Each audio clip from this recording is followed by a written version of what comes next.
Dear son, it's almost June. My name is John Totten.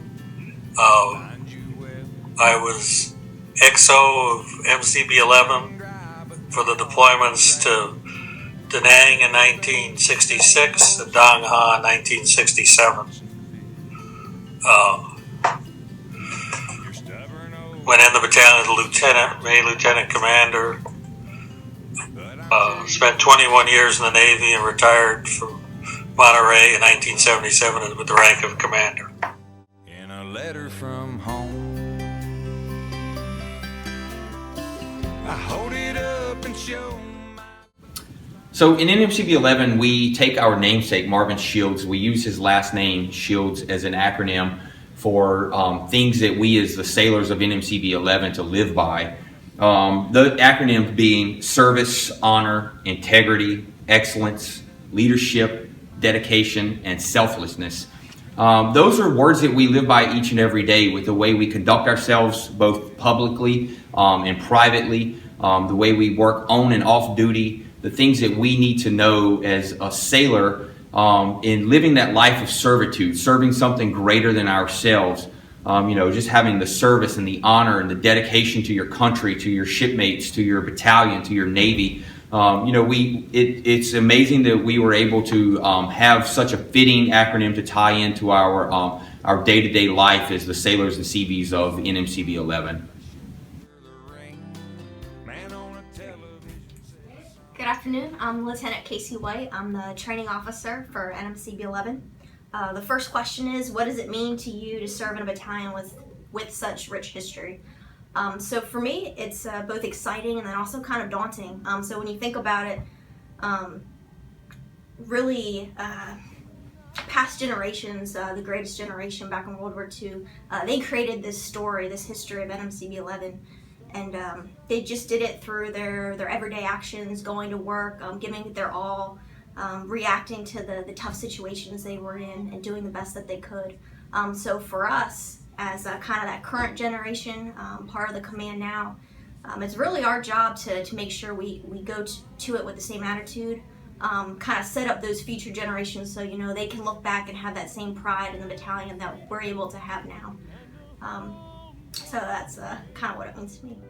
A nation under God, where justice reigns. There's a country united, however different we may be. We can walk a little taller when we see Old Glory.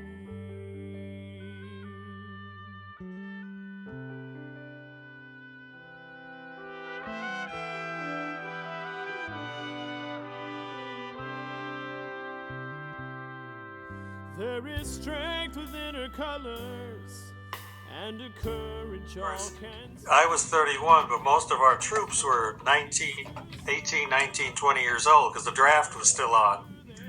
And people, not wanting to be drafted would end up enlisting in the Navy. We didn't have any problem of recruiting people. Between the Da Nang and the next deployment, the battalion jumped from about 625 people to over 900. So I spent pretty much the whole home port trying to figure out who was in the battalion, who was out of the battalion, because we had more people coming in, people leaving, and it was really a hassle. Not a hassle, but it was just interesting. I had no idea who we had and who we didn't have. We were scheduled then at that point, and it was a big downer for the group. We were scheduled to go back to Okinawa and open up Okinawa and not go back to Vietnam. And then there was probably, I guess they started expanding again, and I can remember the morning we had quarters and we got word the night before that we were going back to Vietnam.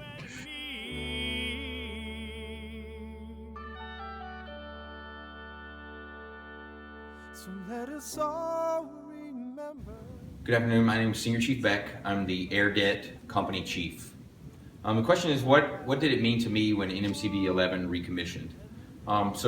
Basically, it was a very exciting time for me. I knew it was, we were heavily enthralled in the war on terrorism, and we were sending a lot of Seabees to the war in Iraq and Afghanistan. And during that time, I was an A school instructor, and when I heard NMCB 11 come online, I thought it was interesting. It was at the same time we brought back the 25th NCR. So there was a lot of buzz about the history and the heritage of what the battalion meant. Then actually when I got orders to NMCB 11 and I was able to be on their first deployment, and at the time we were in Iraq, Afghanistan, Kuwait, and throughout Africa during that first deployment, it was a really special feeling to go back and follow in some of the footsteps of probably the most famous Seabee to ever live, which is Marvin Shields. So it was very exciting for us all. It was good to go out and perform our mission and essentially be the new kids on the block, but at the same time being one of the most historical battalions that we have in the Navy today.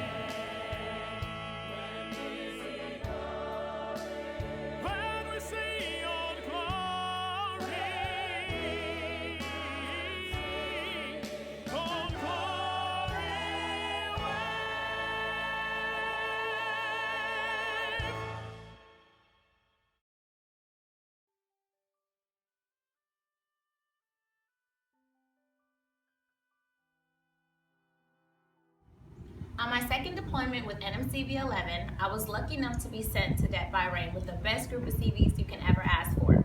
While working in Bahrain, I was stationed with ESA Air Base's Public Works. In Public Works, we did a numerous amount of things, from working with Marines, building SWAT huts, from doing things and efforts to contribute to the overall safety of the base, like building speed cards and numerous amount of signs, building shade structures.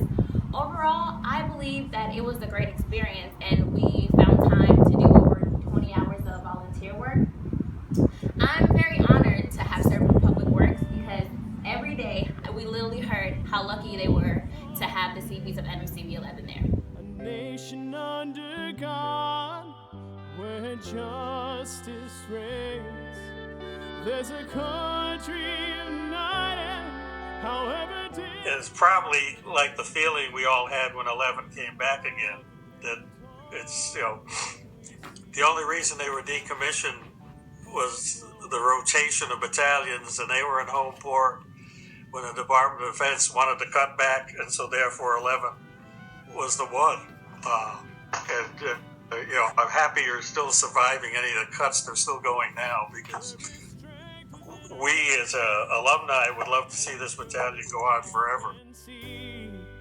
That brings hope and peace to some, and others to their knees. There is power in her presence, and a calm within her wave. And if you listen closely, you can hear her say, there is an ensign in the battalion, Ensign Arnold. And if anyone screwed up, it was this young man. In fact, we called him Benny for short, Benedict Arnold. But he could never get anything right, and we kept assigning him all over the battalion, trying to find a place for him. And we were in Da Nang, and we just finished the enlistment's club, and and we heard that John Wayne was coming to the Marines in Da Nang, and we said, God, we got to get John Wayne. Well, we contacted the Marines, and they said, no problem. His schedule is tight. There's no way he's coming over to NMCB 11's camp. So all of a sudden, Ensign Arnold said, you want John Wayne? And I said, yeah. He said, I'll get you John Wayne. I said, how can you get us John Wayne? He said, my father's in charge of the construction for all his sets. I said, you got to be kidding me. So he said, yeah, all right, my father. So we just planned that John Wayne's coming. Marines said nothing rest of it. When John Wayne got to Da Nang, and the Marines said, well, now this is your schedule. He said, no, this is my schedule. I'm not the son of a man who makes my movie sets, and I'm going to MCB 11 to see that young man. And of course, the Marines immediately called and said, you got a helo pad? He said, yes, we got a helo pad up in Alpha Company. And so John Wayne came in, his hands were huge. I remember I shook hands with him and I thought I had a baby's hand. I mean, it's just huge. He went to the club, dedicated the club. They gave him a can of beer, and he's just going away. And as we're leaving, he hands me this full can of beer because he didn't drink in those days. He was on the wagon. He said, "Could you ditch this where no one sees it?" So that was the John Wayne piece. So I got to just escort him. He was, of course, the Fighting Seabees. The movie that he made in World War II. It was just a big piece, and he actually dedicated the Enlisted Men's Club in Camp Adner in Da Nang East. So, but all because of Ensign Arnold, who then from that day on we never gave him a hard time again because he had come through in grand My style. dearest love, it's almost dawn. I've been lying here all night long, wondering where you might be. I saw your mama and I showed her the ring. Man on a television said something, so I couldn't sleep. But I'll be alright, I'm just missing you. And this is me kissing you. X's and O's in a letter from home.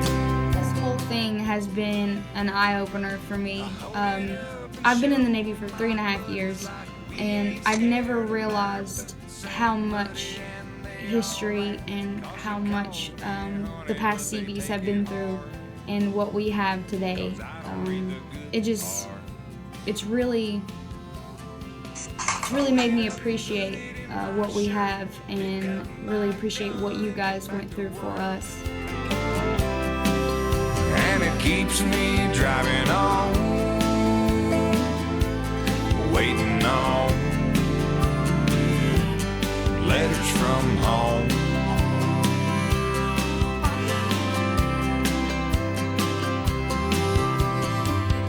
Dear son, I know I ain't written. I'm sitting here tonight alone in the kitchen. It occurs to me I might not have said it, so I'll say it now.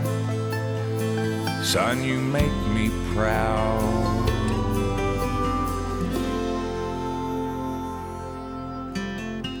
I hold it up and show my buddies like we ain't scared and our boots ain't muddy, but no one laughs, 'cause there ain't nothing funny when a soldier cries.